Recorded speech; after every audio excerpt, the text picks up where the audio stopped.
compartiendo, ¿no? La mañana. Columna de miércoles en día miércoles. El día miércoles, claro. Muy bien. Si era un jueves, nos... ¿Puedo No. decir una mala palabra? No, ay, no puedo, no.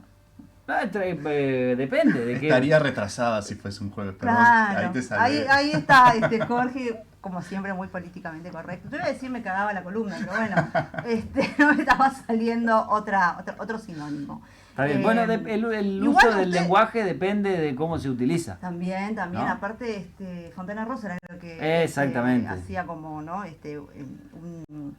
¿Qué sería hoy, no? De Fontana Rosa lo matarían, digamos, porque él, por ejemplo, sostenía que estaba bien el uso de las malas... Que no había malas palabras. Decía, que no había malas palabras. Y habla mucho del contexto. ¿Qué hubiese opinado el negro del lenguaje inclusivo? ¿No? Qué buena pregunta.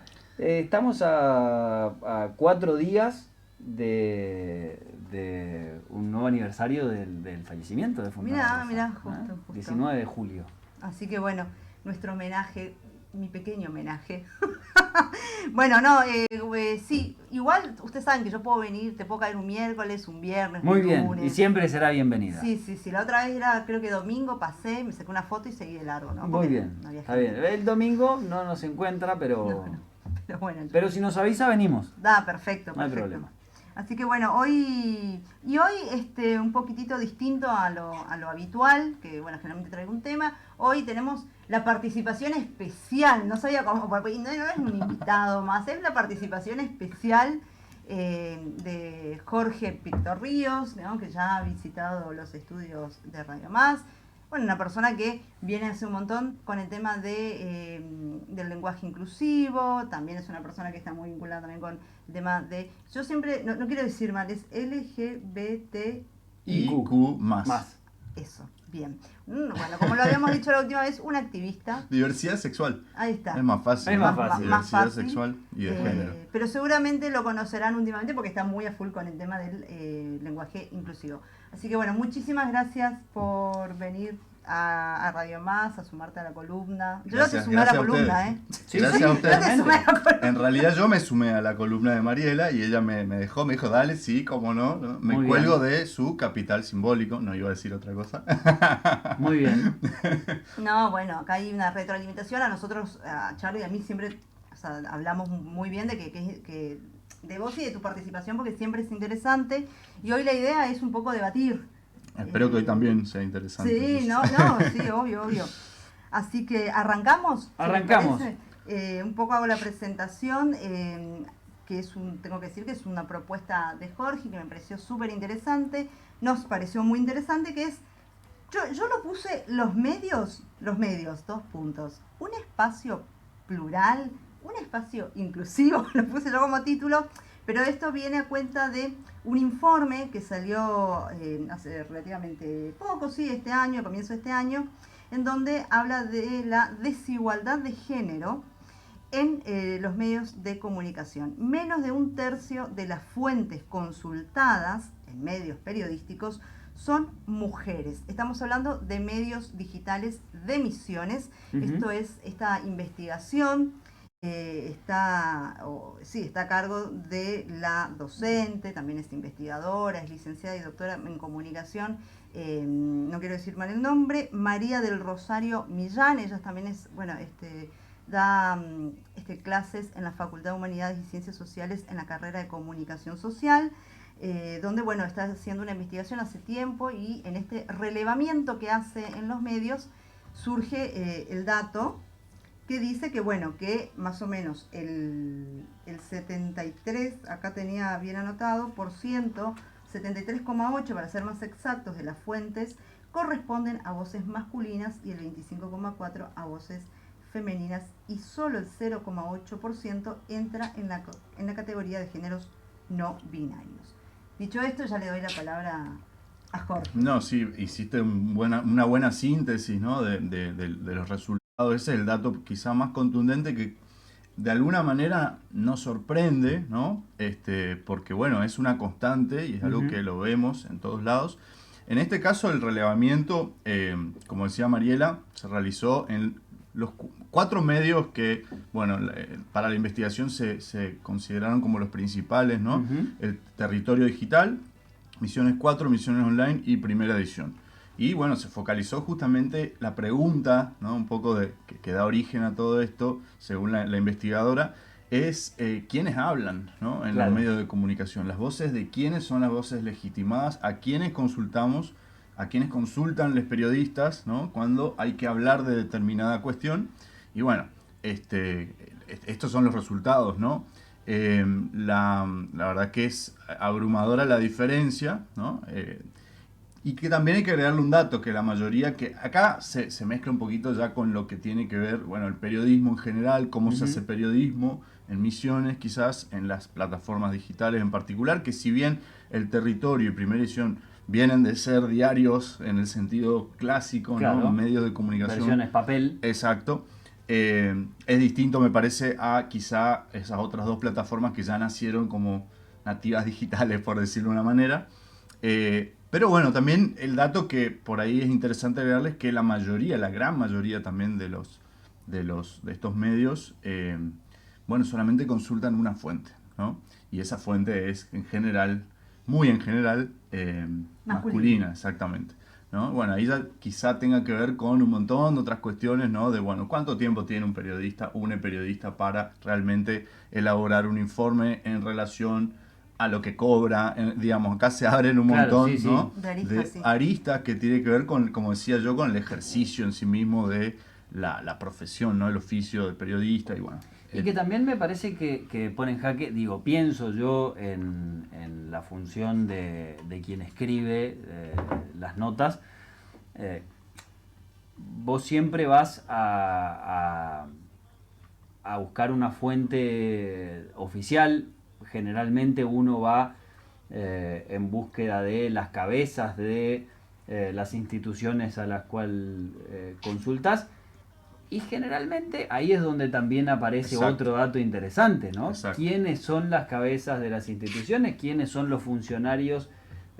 O cuál es el género de los funcionarios de primera línea de un gobierno, cuál es el género de quienes encabezan las instituciones de la sociedad civil, ¿no? Y allí es donde nos encontramos con mayoría de hombres. Tal cual, exacto. ¿No? O sea, por eso decíamos, esto es estructural, es sistémico, ¿no? Digamos, por eso decíamos, esto no sorprende de alguna manera, por más triste que sea, que uno pueda decir que sea, pero tiene que ver con esto, ¿no? De que este mapa, si se quiere, ¿no? De género en lo que tiene, en este caso, tiene que ver con las fuentes consultadas por el periodismo, es bastante igual para un montón de otras actividades, ¿no? De hecho, los temas, porque también se hizo una categorización, ¿no? De los temas, bueno, de qué hablan los varones, de qué hablan las mujeres. Por supuesto, bueno, como dice la investigadora, los temas duros como economía, producción, política. Y sí, como decís vos, Charlie, ahí es donde más se ve la diferencia de que son los varones los que son consultados. Y las voces femeninas aparecen más bien vinculadas a salud, educación y también justamente reclamo de derechos, ¿no? Claro. Reclamo de derechos humanos, género, violencia de género. Ahí sí aparecen un poco más las voces femeninas y ese mínimo porcentaje de voces de personas de géneros no binarios. Sí, bueno, y en referencia a las temáticas, lo que decía acá el informe o la investigación, por ejemplo, uno de los campos también es el científico, porque decíamos hoy, por ejemplo, que depende del área, seguramente esté más dominado por hombres. En el campo científico, en la Argentina, sacando, digamos, porque en el campo científico también hay una carrera, digamos, ¿no? que hace el investigador, y como en muchos ámbitos, cuanto más alto es la jerarquía, bueno, acceden menos mujeres. Pero después tenés, digamos, en ese rubro un montón de mujeres. La Argentina, realmente hay muchas mujeres que acceden al campo científico. Sin embargo, en ese campo no aparece tampoco como fuente principal una investigadora, sino todo lo contrario, una persona. Bueno, y ni hablar lo del género no binario. Exacto, sí, no llega ni al 1%. Ni siquiera en los temas que tienen que ver con, como decíamos recién, con, bueno, reclamos justamente de derechos, ¿no? Claro. Siendo que son temas, bueno, en 2020, a pesar de la pandemia, de la irrupción de la pandemia, fue un tema que se mantuvo en la agenda, ¿no? El reclamo por, bueno, toda la lucha por la inclusión laboral trans, por ejemplo, que finalmente se concretó este año en el Congreso. Así todo es muy escasa la participación de las voces, ¿no? Legitimadas o a quienes el periodismo le pone el micrófono, por decirlo de una manera, ¿no? Ahora, la pregunta que me hago es...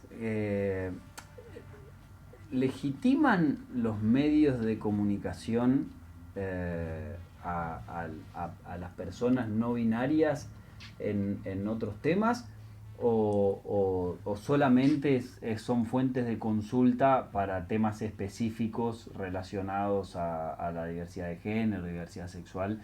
¿Y cómo lo presentan? ¿Cómo se presenta una nota? Que eso sería interesante también hacer un análisis y una investigación respecto de ese tema. ¿Cómo se presenta a una persona no binaria en una nota que a lo mejor hable de otra cuestión que no sea de diversidad sexual o diversidad de género? Claro, bueno, ahí de nuevo, ¿no? Lo que decíamos hace un rato, sí, yo creo que es como decís vos, que solamente se consulta a una fuente, a una persona, ¿no? Del género no binario para temas, para hablar de ese tema, ¿no?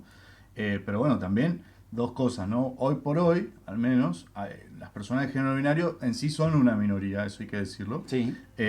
Pero a la vez se presenta esta cuestión de, así como a las personas transgénero, a las personas no binarias, de género no binario también les cuesta acceder a lugares de protagonismo, a lugares, ¿no? Incluso a la educación, digamos, a la educación superior. Entonces, si hablamos de techos de cristal para las mujeres, no sé qué concepto tendríamos que crear para las personas transgénero o personas no binarias, porque o un techo de cristal muchísimo más bajo, y no es tan de cristal porque se ve con más claridad, me parece, de no permitirles el acceso a un montón de espacios, ¿no? Físicos y simbólicos, digamos, por justamente la discriminación que sufren, en primer lugar, ¿no?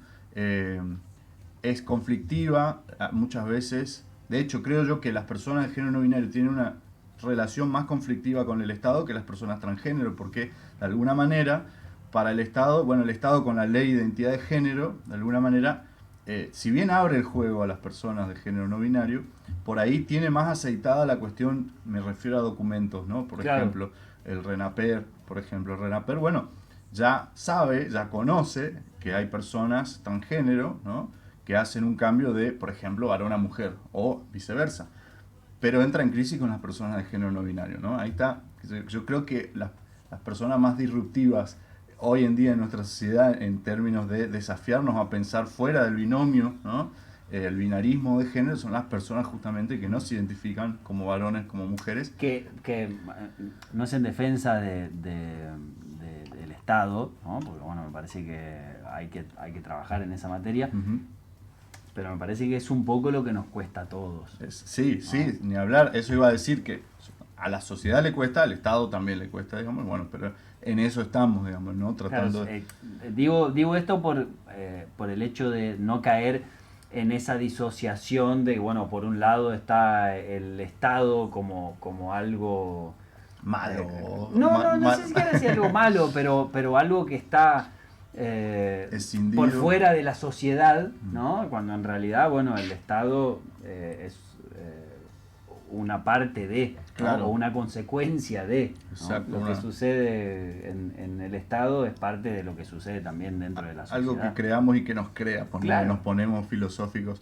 Pero sí, totalmente, lo decíamos la última vez que charlábamos, que hay cambios que, si lo miramos desde un lado, son demasiado lentos porque hay personas que ven vulnerados sus derechos, pero por otro lado también, si uno quiere ser optimista, bueno, pero viene cambiando. El Estado viene, ¿no? Con todo lo lento que es, también viene dando señales de apertura, de cambio, de avances en ese sentido, ¿no? Pero es interesante hacer justamente estas reflexiones, ¿no? Y de ponerlo también en discusión.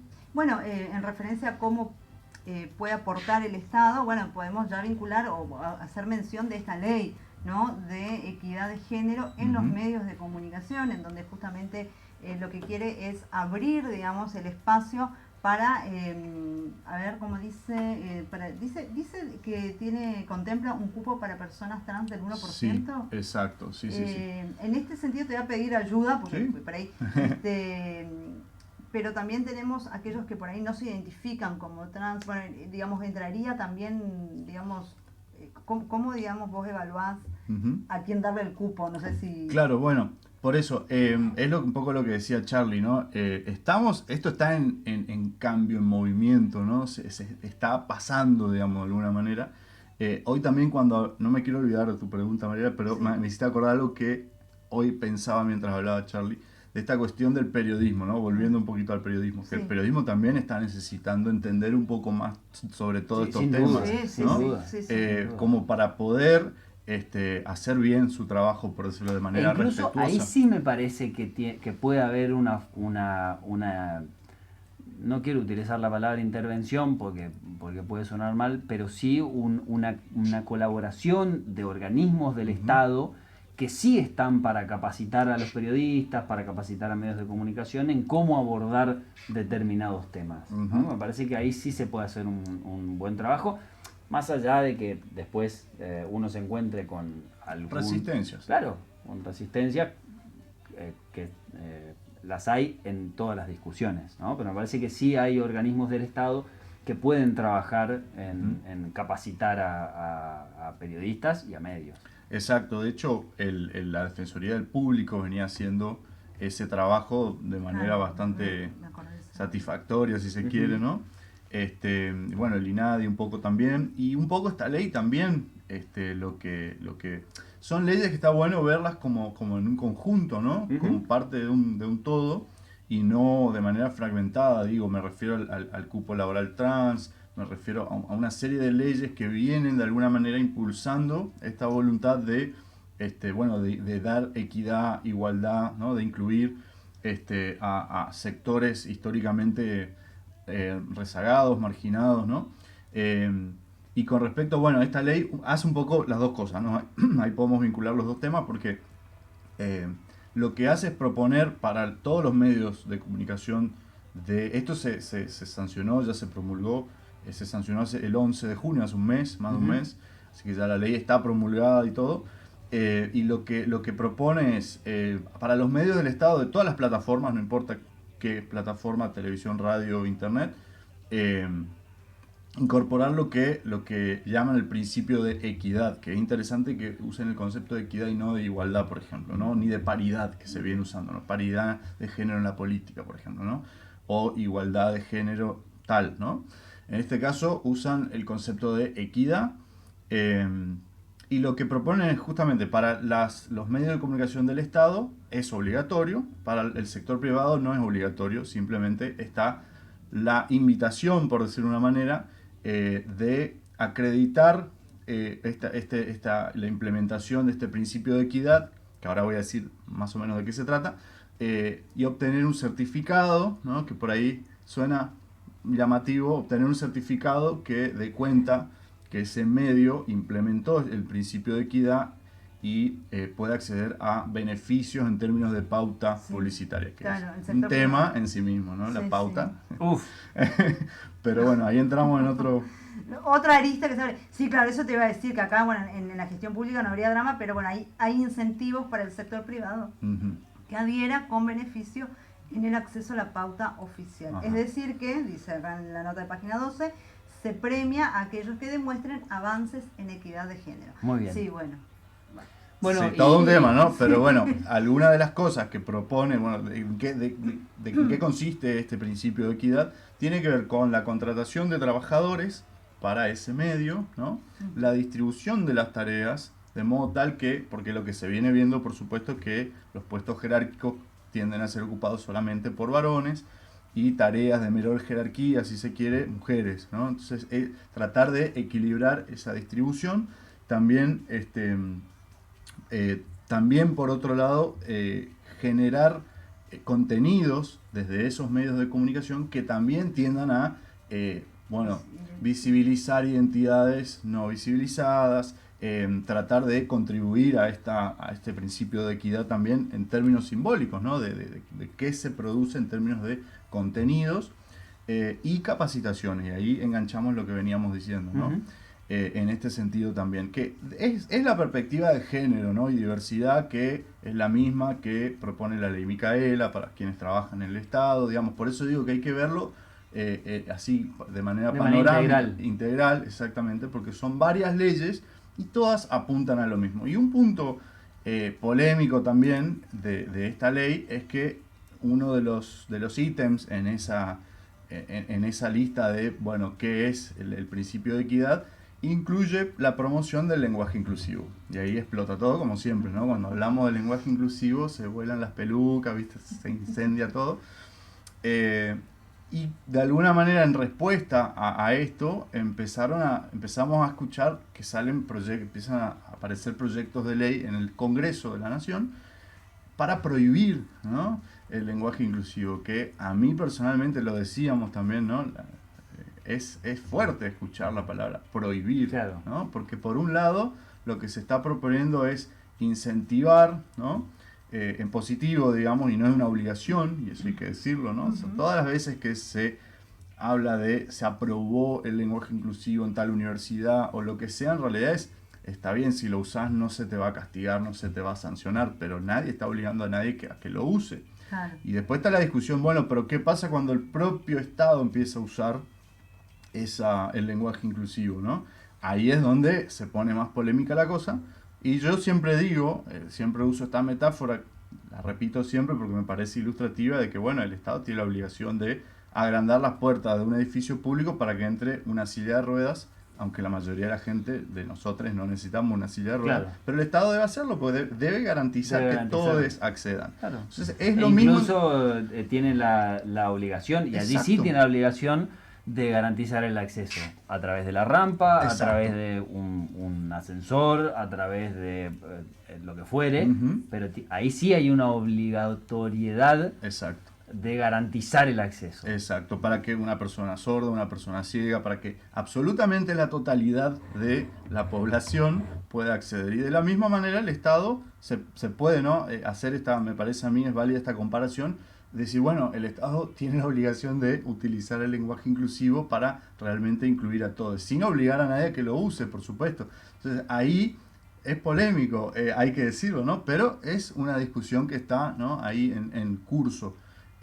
Y bueno, empezamos a ver que empiezan a salir proyectos de ley para prohibir directamente, ¿no? Sí, bueno, yo quería agregar Sí. que entre las personas que están en desacuerdo, ¿no es cierto?, en el uso del lenguaje inclusivo, recuerdo que yo había publicado una nota, es una persona, es docente, ella, bueno, ya es jubilada, pero ha sido profesora de letras, entonces, bueno, ella por ahí se centra en la cuestión del uso del lenguaje o no de formar el lenguaje. Bueno, y ella criticaba mucho que el Estado había, en uno de los primeros lugares que había empezado a utilizar el lenguaje inclusivo era en el PAMI. Ajá, exacto. Entonces era, bueno, ¿qué tenía que ver el uso del lenguaje en un ámbito como el PAMI? Porque de última, si fuera, no sé, otra área que puede ser, no sé, de cultura, pues se me ocurre así. O algo. juventud. O juventud. Total, los jóvenes no saben nada. Pero ¿por qué? ¿Viste? En el PAMI, que el viejito, que nada que ver, bueno. Y que quizás hay otras problemáticas que solucionar en referencia a los jubilados. Y digamos, ¿qué podemos decir ante esa situación? Digamos, como ahí el Estado la pifió un poco o no. Tiro así como... Sí, es interesante el planteo, porque es cierto también que el lenguaje inclusivo está más vinculado a las juventudes, de alguna manera, ¿no? Pero bueno, quizás si el Estado hubiese sido más uniforme, ¿no?, en la implementación, más gradual si se quiere también, se me ocurre ahora, lo estoy pensando ante tu pregunta, quizá hubiera generado menos, bueno, ese argumento en particular. Claro, porque quizá contribuyó, digamos, porque yo estoy a favor, digamos, del lenguaje inclusivo, a mí me parece que lo puede usar quien quiere usar. Pero bueno, digo, ahí el Estado medio que pone esta cuestión que es tan... que polémica. Tiene polémica y demás, que divide bastante, quizás en un ámbito que encima ya de por sí lo que es jubilados es una problemática en este país. Entonces vos decís, ay no, pero Claro. ganan poco, o los medicamentos, o qué sé yo, bla, bla, bla, y encima le sumás esta cuestión como política, la utilización del lenguaje inclusivo en un ambiente que quizás... Si se quiere, no fue el momento más oportuno, Claro. ¿no? También está este argumento, ¿no?, de dejémonos de hablar lenguaje inclusivo y hablemos de cosas más concretas, ¿no? O dejemos de hablar de lenguaje inclusivo y hablemos de lengua de señas, perdón, ¿no? Por ejemplo, braille, ¿no? Bueno, hablemos de las dos cosas, hagamos las dos cosas, y una cosa va de la mano de la otra también, si se quiere, ¿no? Claro, sí, no absolutamente. tiene por qué excluirse una con la otra. Y en todo caso, como sí sucede con el lenguaje inclusivo, deberían aparecer militantes o activistas de la Exacto. utilización, digamos, porque si no es fácil desde tu casa decir, bueno, hagan tal cosa, Ujú. ¿no? Exacto. Y después cuando te toca poner de tu parte, bien, gracias, Ujú. ¿no? Muchas Digamos, veces, como decís vos, desde tu casa y desde un perfil falso en redes sociales, digamos, claro, es esta o cuestión. aunque sea verdadero, Claro. digo, me parece que no, digamos, ahí también hay otra discusión, pero digo, porque sí hay dentro de la utilización del lenguaje inclusivo, bueno, hay militantes, ¿no? Como Jorge, que sí se proponen que, bueno, que el lenguaje inclusivo sea una herramienta, una herramienta más de las tantas que hay que generar y seguir generando para llegar a esa utopía de la equidad, la igualdad, la paridad, etcétera, etcétera. Tal cual. Que probablemente no se alcance nunca, digamos. Un ¿no? horizonte. Pero sí es un horizonte. Bueno, aquellos que promueven que parte de la inclusión también sea la utilización del lenguaje de señas, de la utilización del braille, activen. Milítenlo ¿no? también. Claro, militen. Sí, pasa que lo usan en realidad solamente para descalificar, digamos, es en negativo, no en positivo, Claro. digamos, ¿no? Lamentablemente. Bueno, y que me parece que pasa lo mismo cuando aparecen proyectos de prohibición. ¿no? Claro. Me parece Bueno, que va de hecho, en la misma línea. Claro, yo les ¿no? comentaba. No es proactivo, Ajá. ¿no? Es apositivo, sino que es, bueno, descartemos esto. Exacto, yo me puse a mirar, como les comentaba en la página el último proyecto en este sentido lo presentó una senadora de La Rioja. Me puse a mirar los proyectos, ¿no? En la página y la verdad que muy pocos tienen que ver con la cuestión de género, porque ella justifica hablando, bueno, vamos a lo concreto, ¿no? La desigualdad en términos de desempleo, las mujeres lo sufren más en términos de el gap, no me sale la brecha entre el salario, ¿no? Uh-huh. Pero después me puse a mirar de las más de 100 proyectos en los que participó y presentó, y creo que 4 tenían que ver con el género, digamos, no se ve que sea un tema que milita, que le preocupa. Claro. Entonces ahí me parece que se ve esto que decís vos, Charlie, de que en realidad es en contra de y no a favor de, claro, digamos, ¿no? Sí, la senadora Clara Vega de La Rioja, y lo que a mí lo que se me ocurría lo que pensaba mientras que leía la nota y leía los argumentos de la senadora, era bueno, ¿y esto en qué aporta en todo caso? A reducir el tema de los femicidios o a llevar a que las mujeres, no sé, mejoren su salario, ¿no?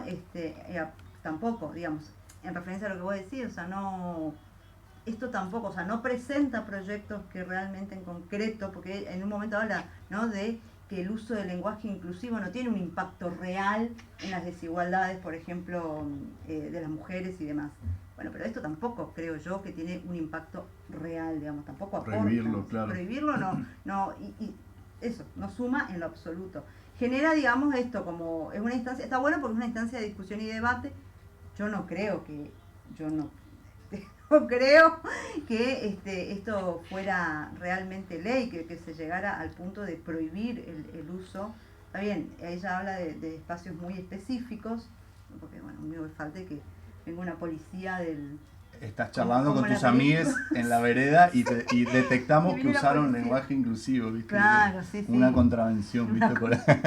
Bueno, Pero lo cual la activan como algún algoritmo. Claro, un algoritmo con Google o algo por el estilo. Hashtag Te miedo. cancela, Claro. ¿viste? Te cancelan, en las sí. redes. No, cuando a mí me dicen, bueno, pero ¿por qué mejor no concentrarse en algo más concreto, ¿no? Y yo digo dos cosas. En primer lugar, quienes militamos el lenguaje inclusivo también estamos militando y activando otras cosas que por ahí no las visibilizamos tanto, pero por ejemplo durante la pandemia... O tal vez no las visibilizan los medios de comunicación. También, digamos, ¿no? también. Yo tengo que admitir que el año pasado, por ejemplo, cuando empezó la pandemia fuerte, digamos, las organizaciones activamos y nos focalizamos casi exclusivamente en conseguir víveres para las personas trans, especialmente las mujeres trans, y acercarles, ¿no? Porque, bueno, como sabemos y lo hemos dicho acá, la mayoría de las mujeres trans no le queda otra que dedicarse a la prostitución, porque como sociedad no les dejamos otros espacios,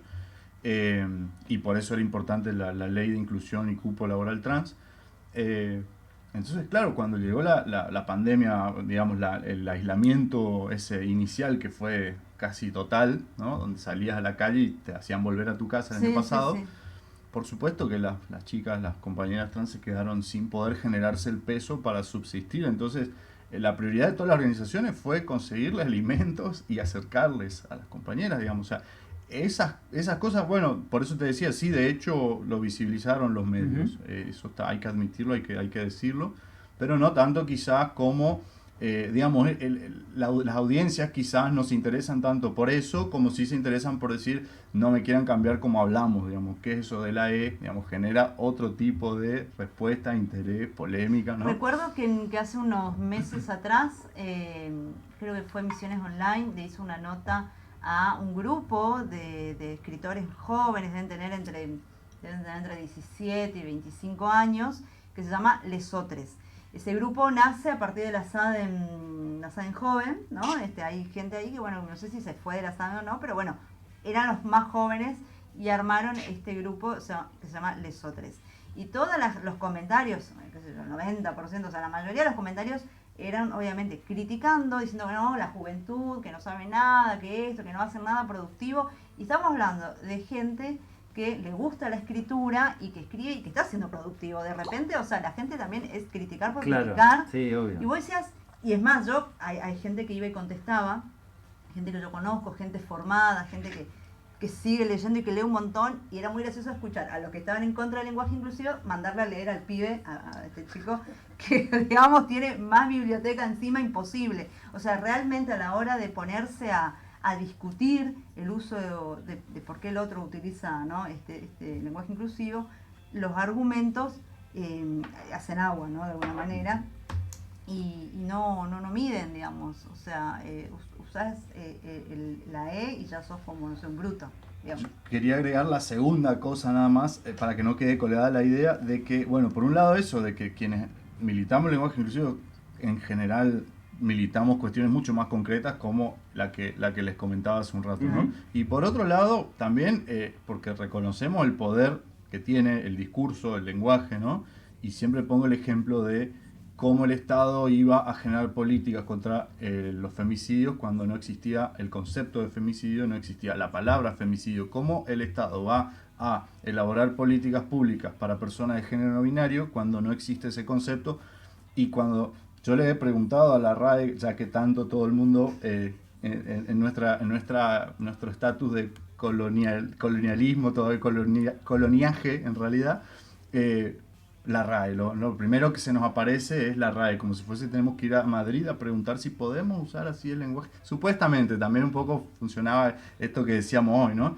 Le arrobé en Twitter a la RAE también preguntándole qué pronombre usamos para las personas de género no binario, ya que él ni ella, digamos, una persona de género no binario no es ni él ni ella. ¿Qué pronombre usamos? Y sigo esperando que la RAE me conteste. No me contesta tan rápido como le contesta a los que critican el lenguaje inclusivo, pero digo, si no existe ese pronombre, ¿cómo desde el ámbito de lo jurídico, el pronombre más como metáfora también, ¿no? ¿Cómo desde el ámbito de lo jurídico, de lo público, de lo estatal, puede reconocerse a esas personas, digamos, ¿no? Y generar políticas públicas en ese sentido? Por eso se dice, lo que no se nombra no existe. En realidad no existe para el Estado, digamos, ¿no? Existe en la calle, y los golpes que recibe una persona no binaria por ser rara y porque lo raro genera violencia en esta sociedad, digamos, es muy concreto el golpe que le dan en la cara, en la patada que le dan, ¿no? Ahora, no existe en el ámbito de lo público, de lo jurídico, claro, no tiene esa existencia simbólica, digamos, y a la vez eso impacta, ¿no?, en su realidad cruda y dura del día a día. Entonces de eso hablamos cuando decimos lo que no se nombra no existe, ¿no? Y por eso se milita el lenguaje inclusivo, porque genera realidades muy concretas. Bueno, hay ahí también un análisis sociológico y psicológico de que me parece que en algún momento es interesante charlarlo, de ver por qué la otredad genera tanto miedo, ¿no? en una sociedad. Pero bueno, eso será tema de... Estamos programados para defender el sistema, ¿no? Tenemos el chip adentro. Es difícil ir en contra. Definitivamente. Incluso los que me voy a incluir, aunque no sé si está bien, pero incluso los que estamos un poco más abiertos a la otredad, también estamos programados. Es que nos pasa con el racismo, nos pasa con el machismo, nos pasa con el clasismo, digamos, ¿no? Uno se propone a nivel consciente, decir, voy a construirme, no me gusta esto, no quiero ser así, cuando te diste cuenta, estás usando... es el núcleo duro de nuestra cultura, lamentablemente. Esto lo vemos también mucho con la cuestión del fútbol, ¿no? Que también se está empezando a charlar de qué onda ese tipo de insultos que siempre, o casualidad, tiene que ver con denigrar a la piel oscura, denigrar la mujer, tu hermana, tu madre, etcétera, a denigrar, a someter sexualmente, te como, etcétera, digamos. O sea, ¿por qué siempre el objeto, digamos, que de fondo en esas metáforas que se usan, siempre son de vuelta los mismos sectores de la sociedad que vienen siendo, ¿no?, castigados de alguna manera? Es sistémico, es sistemático y todo calza perfecto, digamos. Por eso decimos que es sistemático y es estructural, ¿no? Ahí toca unas fibras muy recientes con lo del fútbol y todo, es como, ¿no? Pero interesante ese debate. para pensarlo, sí, es para pensarlo, está bueno. Bueno, Jorge, gracias por la visita. Esto fue una columna extra large, pero... Pero es interesante, muy interesante, sí. porque van apareciendo disparadores. Yo no la quiero extender, pero aparece hoy casualmente en misiones4.com una nota, ¿no?, vinculada a este tema justamente. Dice, hizo un examen con lenguaje inclusivo y le pusieron un UNE, ¿no? Sí. Digo, bueno, no me voy a extender, pero es muy interesante analizarlo y ver cómo está redireccionado también la nota. Pero bueno, parece que está bueno cada tanto charlar y debatir de estos temas. Interesante. Bueno. ¿Lo repetiremos? Por mí, cuando quieran. Bueno, ya saben. Podemos encontrarnos en reiteradas oportunidades y seguir charlando. Para mí es un placer, así que gracias a ustedes. Gracias. Mariela. Bueno, así nos despedimos entonces de esta columna de miércoles con, Jorge Víctor Ríos, que en algún momento nos volverá a visitar. Por lo pronto, como siempre, muy contenta, muy feliz, ¿no?, de venir a